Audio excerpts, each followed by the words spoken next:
All right. Today is June 25th, 2020, and this is the SED community meeting. We have two items on the agenda. Dan Mace, I think you can start with the first item. Sure, thanks. Yeah, again, my name is Dan Mace. I opened an issue that describes a problem we were having. I wouldn't say it's a problem necessarily. It may depend on your point of view. But the use case is, in OpenShift, which is a distribution of Kubernetes where we use etcd, we want to deploy and manage etcd itself, and we want to incorporate it into the Kubernetes pod health probe API. And etcd does provide a health endpoint that we can wire to Kube to allow it to probe and do health checks against etcd, and that's fine. However, in our case, we're using MTLS authentication for the metrics endpoint of etcd, and in doing that, just because it seems like because of an implementation detail, the enabling MTLS authentication for the metrics endpoint of etcd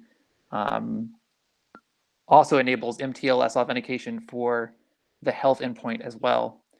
And this is a problem for us because the Kube Health Probe API doesn't support MTLS authentication for HTTP or HTTPS health probes in general.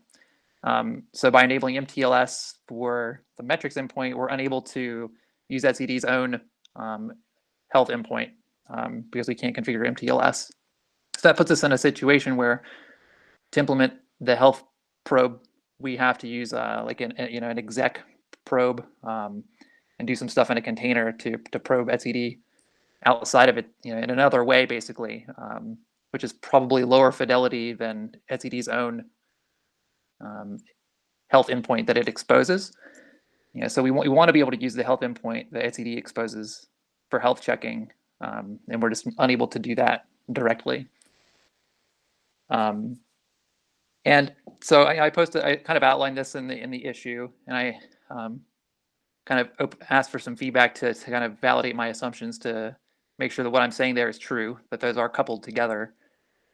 And if we can agree on that, then I have some possible solutions we could work through, and they're all quite different. And so I didn't feel comfortable just opening a pull request for any of them, because I think that the ones I could think of, at least, to solve this were different enough that they warranted some discussion.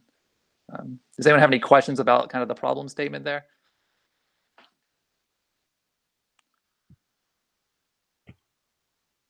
Okay.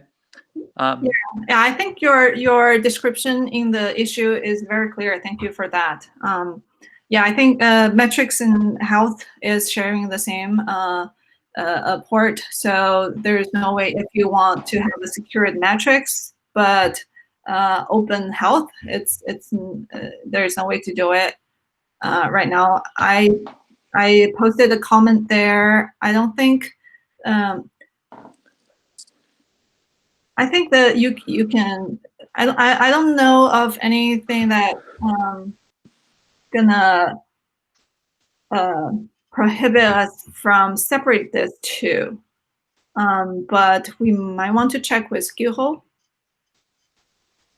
Sudeep, what do you think? So what was the last thing you said, Wenjie? So what do you think about this one?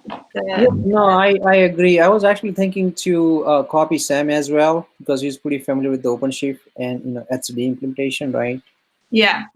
So I agree with you. I mean, I would say because I think when our comment came just yesterday, so I would say wait a couple 3 days, to hear back from Gyuho or Sam or Jingy, right? Because Jingy is pretty familiar with the endpoints. Mm-hmm. But if not, I would say it's good to go ahead and like sometime next week to propose a PR, because that'll be better even for the reviews. Does anyone have an opinion on the broad strokes here? Let me just briefly describe the two different paths I was able to think of just off the top of my head. I think it sounds like we kind of agree that the first step would be to decouple those listeners, so that we have some way to reconfigure or to independently configure authentication for them, to at least make that possible, is like the first step. But there's a little bit of detail, I think, about what we would do after that, because it seems to imply then that we would either need to do something like introduce a comprehensive set of independent authentication configuration flags for the health endpoint, so that it's just configured completely independently of metrics, and that solves the problem in one way, but seems to have the disadvantage of now exploding the number of flags, so that we have a whole other set of auth flags just for health and just for metrics. And another way I thought of was to, and this sounds like a little more hacky, I think, and maybe less intuitive, would be to add some kind of special behavior for the health endpoint specifically, so that, so for example, because it's maybe, if you agree that it's an uncommon use case to want MTLS for a health endpoint, then maybe it makes some sense to provide just a single flag to turn off MTLS auth for the health endpoint specifically, and then have it share the rest of the authentication configuration with the metrics endpoint.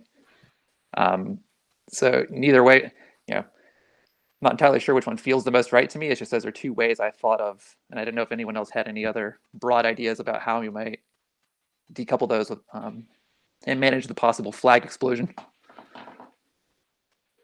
I think, Wenjie, I think unfortunately we don't have Giho or Sam or Jingy.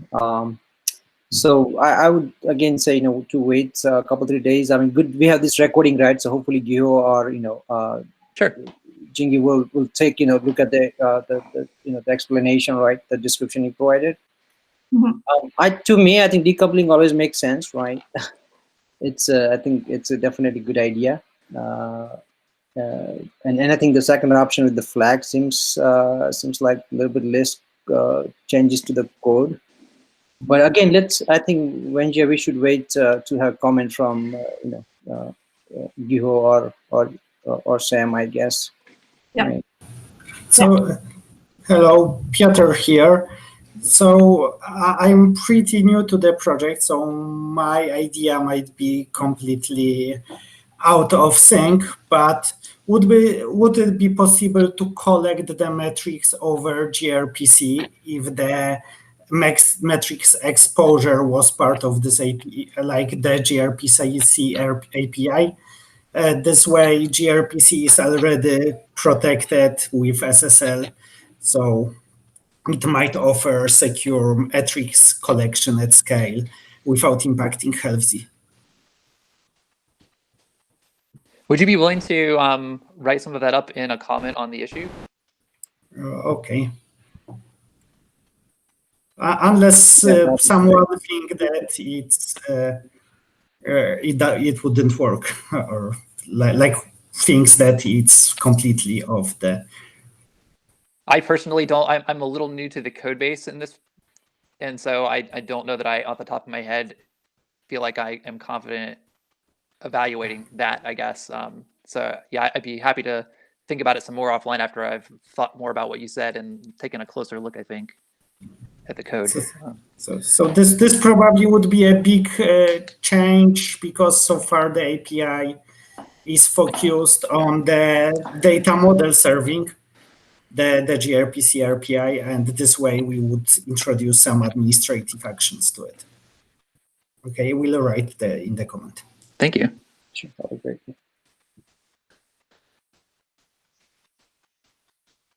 All right. Thank you. So I think, is Max here for the second item?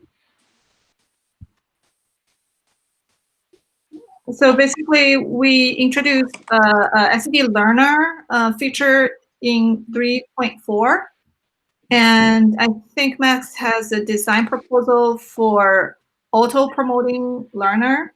Otherwise, when you have a learner node joining the cluster, you have to, manually promote it when it's ready. So Jimmy is the main implementer of that feature, and he has looked at it, but basically Max want to have more people look at it and comment and review. So that's all I know about this.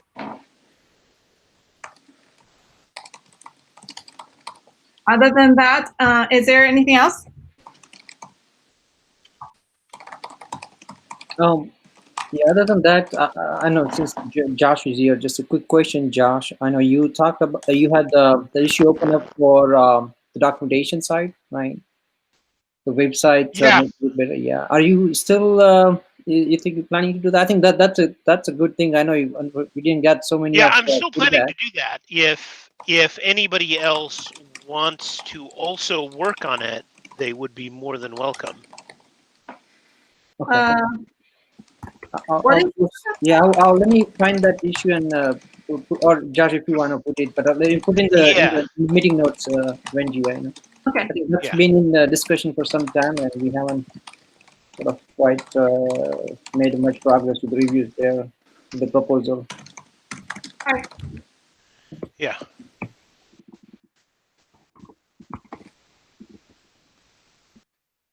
All right.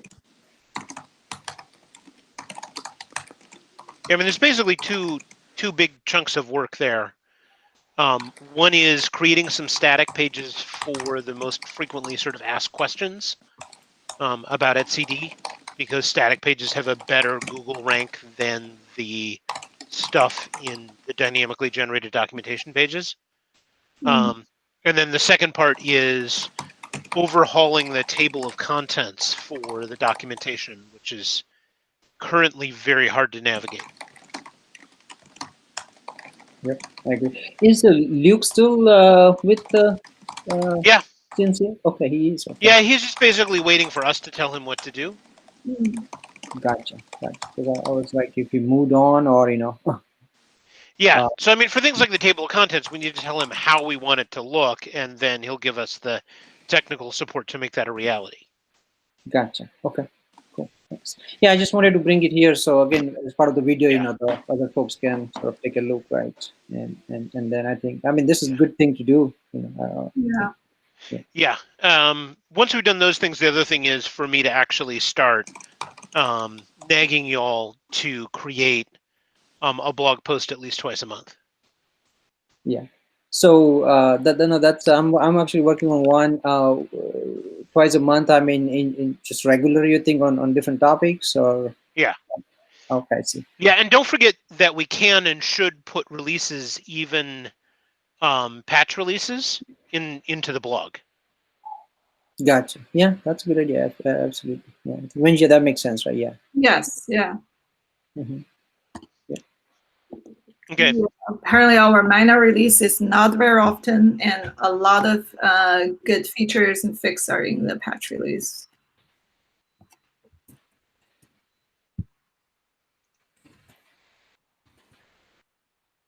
Yeah, thank you, Sadiv and Josh, to bring that to our attention. This is important. Yeah, thanks. All right. Is there anything else? Okay. All right. If not, that's it for today's meeting. Thank you, everybody, for attending. All right. Thanks, Wenji, for organizing, and thanks, everyone. Bye. Bye.